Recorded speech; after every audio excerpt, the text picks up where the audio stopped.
So, heto na nga mga beshi. Natapos ng itiles ni Habi ang swimming pool. Ayan, kung makikita nyo naman mga beshi, kulang na lang ay tubig dito sa swimming pool na ginawa nila Habi. Ayan diba mga beshi, ang ganda. Bali, tatapusin naman nila itong gilid ng swimming pool para malinis na siyang tignan mga beshi. At meron nga din palang jacuzzi dyan mga beshi, dun sa bandang dulo mga beshi, katabi ng hagdanan.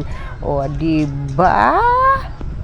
Tara mga beshi, at pakita ko sa inyo ang jacuzzi na pinagyayabang ng aking Habi. Ayan, lumakad-lakad na tayo mga beshi para makita natin ang jacuzzi.